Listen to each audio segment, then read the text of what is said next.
Hey everyone, my name is Wedge, and welcome to a post-Eldritch Moon standard deck tech. Not only is this a standard deck tech, it's a budget standard deck tech. Not only is it a budget standard deck tech, it's a competitive budget standard deck tech. The strategy actually wins pretty consistently, and it costs less than $40. $40, less than that. Want me to prove it? Fine, I'll show you the price of each card on TCG Player as we talk about it. If you want to see the list or buy any of the stupidly cheap cards we talk about, click the first link in the description. Without further ado, let's talk amazing cards that are worth friggin' pennies. Enjoy.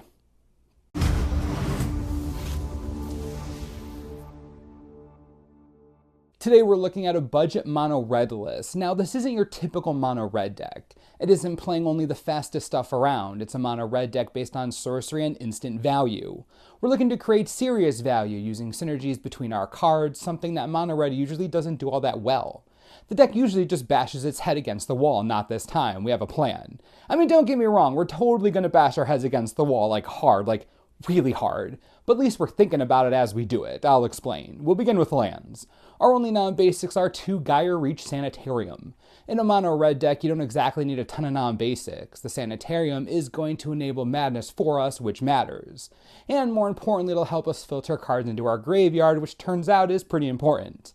Add in 20 mountains and we have our 22 land mana base. Let's get into the meat of the deck. Normally we begin with creatures, but this is a mono red deck, so we're going to start with spells. Just seems to make more sense. We're running a lot of burn. 4 Collective Defiance, 4 Incendiary Flow, and 2 Exquisite Firecraft are our sorceries. Yeah, we have a lot of burn. Collective Defiance, in its short life so far, has proven its worth. 3 mana to thwack someone in the face for 3 damage, 4 mana to do that and flame slash a creature, 5 mana to do both of those things and cycle an entire hand. Collective Defiance gives more options to red players than they're used to seeing. The card is amazing and I think it's hilarious how cheap it is right now. But anyways, Defiance is a great staple. 4 damage is good threshold for creatures right now. Bolting an opponent is always good, and as you'll see in a few minutes, cycling your hand isn't so bad. Incendiary Flow and Exquisite Firecraft represent what this deck is all about. Normally, sorcery speed burn spells wouldn't be included in a deck in such spades, but the deck's trying to do something very specific. You know what, instead of going through all the spells first, let's show you the real reason we're running so much sorcery speed burn. Say hello to Bedlam Reveler and Thermo Alchemist. Both of these cards are in the deck and both of them want as many instants and sorceries as they can get.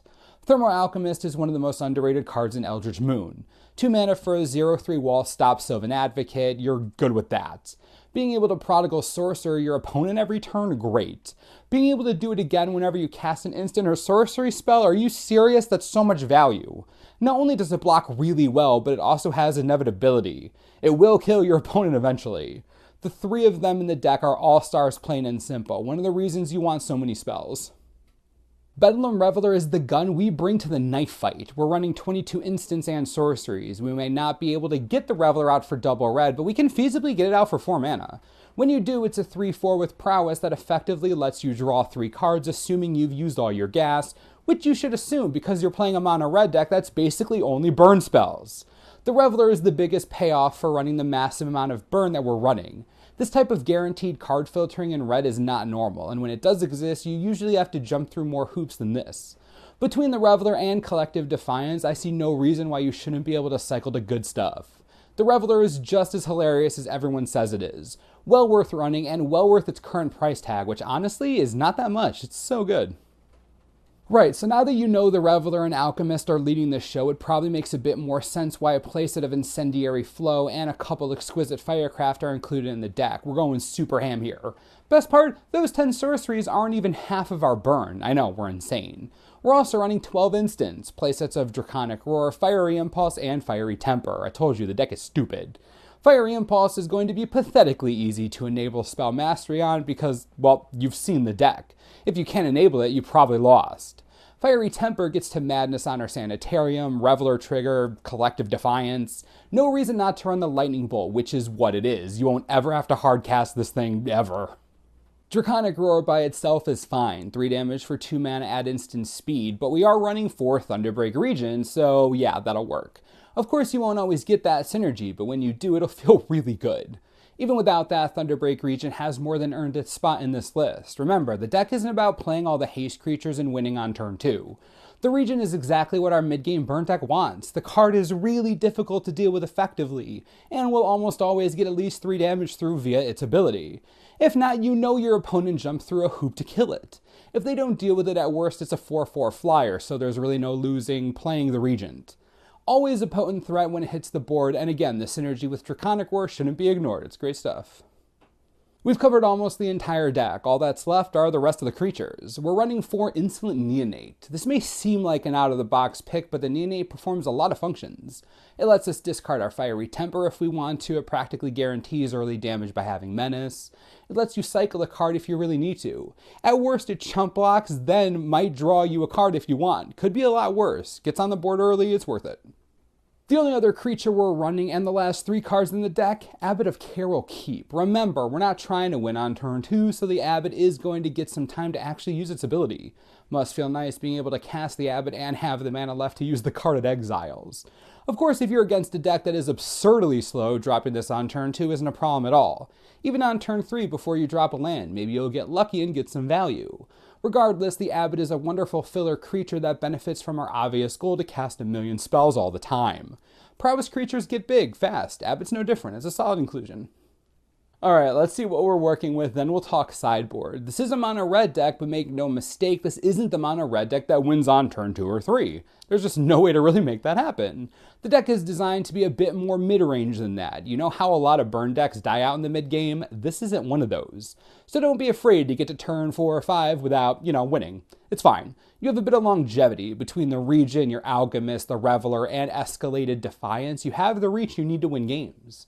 Unlike most mono red decks that lack effective card filtering, yours is on lock. Between your Sanitarium, the Reveler again, the Defiance again, and your Abbot trigger, you shouldn't be too hard pressed to see more cards. Get extra lands, toss them, easy enough. Your deck is trying to be fast, true, but you've got more mid-game power than most other red decks could ever dream of having. Enjoy it. Now let's talk sideboard. The strategy is mono red, so you're giving up a lot of sideboard awesomeness that other colors bring, but it's okay. You're mono red, so there isn't a whole lot you want to do anyways. I would say the best sideboard card for you is probably Rending Volley. With all the spirits running around, you need to destroy them right in their stupid faces, like decimate their existence. Rending Volley, at least 2 to 3 copies. If you find yourself up against mass creature-based strategies, Weaver of Lightning. Say hello to some serious rogue tech. I've been seeing it pop up, and it's the real deal. Amazing against humans, great against a ton of collected company targets, hilarious against a lot of spirits. Weaver of Lightning is an uncommon treasure for this strategy. I'd run at least a few. Beyond that, based on your local meta, Goblin Dark Dwellers is great for attrition-style matchups, Reckless Bushwhacker is pretty sweet against slower decks, and I'd consider Roast depending on how much band company, ramp, and humans you're seeing. It's really your call there. I believe that's going to do it for the standard budget deck tech. I gotta know what you're thinking. Hey red players, I won't lie, this deck was a lot more fun than red decks normally are for me. The strategy gives you a ton more depth and reach into the mid game, which is something normal mono red decks lack. If that's something that used to bother you as well, this could be the type of deck that's for you. Remember, if you want to see the deck list or buy any of the cards mentioned, you can click the first link in the description and everything will be right there. In the testing that I've been doing, it runs really well against most archetypes, which is surprising because it's so cheap. It's under $40. You saw in the video, all the card prices are really low right now. Take advantage. As always, be sure to subscribe for the latest and most reliable Magic the Gathering information you could ever need. This is the Mana Source. I'm Wedge. Thanks for watching. We'll see you next time.